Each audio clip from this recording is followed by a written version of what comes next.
Hello guys, welcome to MCTI। जैसा कि मैंने लास्ट वीडियो में कहा था, इस वीडियो में मैं लेकर आ चुका हूँ आपके लिए सेशन नंबर 18 फुल सॉल्व करने।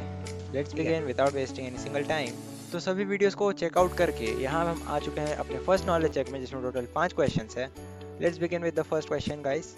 सो print preview option is available on file tab. How to open a blank sheet? Click on file tab, new and blank sheet. How you will save the document? Click on the correct tab. File tab से हम document save करते हैं ना. We can export the document in PDF form, yes of course. Which of these page sizes is not available in Microsoft Word? So A2 size is not available. सभी question solve करके यहाँ हम करते हैं and exam. तो दूसरे knowledge check में भी हमें दिखने मिलता है total 5 question.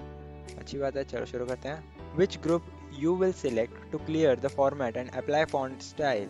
Editing group and font group. Wrap text is a feature that dash all information in a cell even if it overflows the cell boundary. Show. To change the number format, click on dash tab from format cells. Okay, number.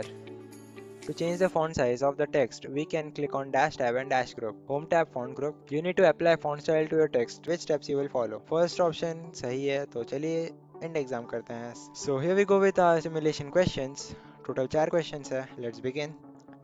Heading of the table is important as it gives idea about the data and table contains. Now apply a thick outside border to selected heading. Okay, तो outside border apply करना है, तो मुझे font group में आकर यहाँ से यहाँ आपको देखने मिलता है thick outside border. Just click कीजिए और ये क्वेश्चन आपका हो जाएगा सॉल्व। अगले सवाल में मुझसे पूछा गया है कि PDF format maintains the formatting of the document, so convert the given Excel sheet into PDF format, PDF document. Okay, तो फाइल टैब में आ जाना है आपको। एक्सपोर्ट पे आकर क्रिएट PDF पे क्लिक कर देते हैं। ठीक है, क्या नाम से सेव करना है किसी ने कुछ कहा नहीं, तो डायरेक्टली पब्लिश कर रहा हूँ मैं। And this work is done. Then use of save as makes a copy of working document and keeps original document intact. So browse to save the given document on your desktop using save as with a name project file. तो simply file tab में आना है, save as पे click करते हैं, desktop पे click करके फिर ब्राउज करेंगे एंड यहाँ पे नाम लिख देंगे हम और फिर कर देंगे सेव और ये भी हो जाता है सॉल्व। सिमुलेशन क्वेश्चन के आखिरी सवाल में मुझसे कहा है कि highlight the selected heading by applying standard green colour. Okay, home tab के फॉन्ट ग्रुप में आकर आपको हाईलाइट कलर्स में आ जाना है। वहाँ से ग्रीन कलर आपको देखने मिलेगा स्टैंडर्ड कलर्स के अंडर, तो जस्ट उसको सिलेक्ट कीजिए एंड ये क्वेश्चन भी हो जाता है सॉल्व। इसी के साथ आपका सिमुलेशन क्वेश्चन यहाँ पे होता है ख़त्म। तो सिमुलेशन क्वेश्चन के बाद हमें मिलता है हमारा सेल्फ पाथ लर्निंग, जिसमें टोटल 4 ही क्वेश्चन है। तो चलिए फटाफट से करते हैं शुरू। What does the info session in the file menu provide? So इसका आंसर हो जाएगा worksheet properties. Your friend is new to using Excel. Help him identify which of the following shortcut key is used to save a file. So Ctrl+S is used to save a file. What is the primary function of the font group in the Home tab of Microsoft Word? To control the appearance of text including font type, size, color and style. Identify all the options that are available on the clipboard group of the Home tab in MS Word. तो ये आपको second option में देखने मिलेगा। Clipboard group को already highlight करके रखा है, तो मैं उसको सेकंड ऑप्शन को सिलेक्ट करके करता हूँ सेव एंड नेक्स्ट, और यहीं पे होता है मेरा सेल्फ पाथ लर्निंग भी खत्म। सो ये मैं आ चुका हूँ गाइडेड डू इट योरसेल्फ में। टोटल 5 क्वेश्चन है। ठीक है, फर्स्ट क्वेश्चन की ओर बढ़ते हैं। In the given Excel sheet, select any two cells. Merge the selected cells using merge and across option from home tab alignment group. तो मुझे कोई भी 2 सेल्स को करना है सिलेक्ट। तो मुझे सिंपली क्या करना है, बाहर आके कोई भी 2 सेल सिलेक्ट कर लेना है। ठीक है, और फिर यहाँ से अलाइनमेंट ग्रुप में से मर्ज इन सेंटर में डाउनवर्ड एरो उस पर क्लिक करके मर्ज अक्रॉस पे क्लिक कर देना है। जस्ट इतना करके मुझे करना है submit. In the given worksheet, select sheet number 3, insert 3 cells above the row A10 using home tab cells group insert and insert cells. तो ये रहा मेरा कंपनी हॉलीडेज, यानी मेरा शीट नंबर 3। A10 पे आ जाना है। ठीक है, A10 में आकर होम टैब के सेल्स ग्रुप में से इंसर्ट में आकर इंसर्ट सेल करना है सिलेक्ट। यहाँ पे इंसर्ट सेल का है तो आप इंसर्ट सेल कीजिए। ठीक है, तो आपका एक रो हो जाएगा इंसर्ट। सिंपली आपको अब सबमिट कर देना है। To view the details of an existing Excel workbook, go to the File tab and click on the Info button. Now check the properties of the document. Okay, तो file tab में आ जाना है info वाले button पे आकर आपको just ये जो प्रॉपर्टीज़ है उनको एक बार देख लेना है और फिर करते हैं सबमिट। तो फोर्थ क्वेश्चन में मुझसे कहा गया है कि to create a workbook in Excel, open an existing Excel workbook, then go to the file tab and select the new option. Now choose a workbook template, select holiday budget planner and click on create.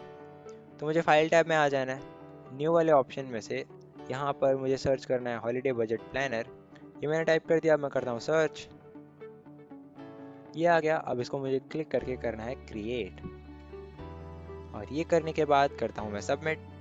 So guided do it yourself की fifth question में मुझसे कहा गया है कि to copy data from one Excel workbook to another, first select the table in the existing workbook, okay, then click copy in the home tab, open a new workbook by clicking on the plus sign, click on the first cell and choose paste from the home tab to paste the data, okay। मैं ये वाले table को करता हूँ select, ठीक है। अब इस टेबल को सिलेक्ट करके मुझे यहाँ से करना है कॉपी, देन प्लस वाला सिंबल जो यहाँ पे आपको देखने मिल रहा है उस पर आ जाना है, एक नया वर्कशीट ओपन हो जाएगा और फिर फर्स्ट सेल में सिलेक्ट करके आपको करना है यहाँ पे पेस्ट, जिससे कि वो जो आपका टेबल है वो यहाँ पे भी हो जाता है कॉपी एंड पेस्ट। तो करते हैं सबमिट। इसी के साथ गाइडेड डू इट योरसेल्फ यहाँ पे होता है खत्म। Let's move on to session completion test. So here we come to our session completion test. इसमें टोटल 10 क्वेश्चंस है। Let's begin. A student wants to design posters on a desktop, which OS is best? Poster बनाना है तो Linux is best. Sneha wants to use PowerPoint from her mobile on a projector. What may limit her? Mobile OS may not support it fully. You see a person use Android for calls and Windows for typing. What does this show? Different OS serve different needs, of course. Why can't you install a mobile OS on your desktop? They are made for different hardware usage. Ravi wants to work on graphic design, use a mouse and save big files. What should he select? Desktop OS because it supports advanced tools. Your class project requires research, typing and creating a presentation. Which device and OS should they prefer? Laptop with desktop OS. Soham has an old PC. What is the best approach? Use a lightweight desktop OS. Which OS would be best for a classroom with students using typing tools, presentation and printers? So desktop OS, of course. Rekha compares two OS types. One offers full control and the other limits app. Which pair? Maybe Android and iOS. The school computer has Windows 10 and updates automatically. What's the benefit? Better security. सभी question solve करके यहाँ पे आपका session number 18 होता है खत्म। इस video के लिए बस इतना ही। नेक्स्ट वीडियो में हम कवर करेंगे सेशन नंबर 19। तब तक के लिए बने रहिए हमारे साथ। Thanks for watching.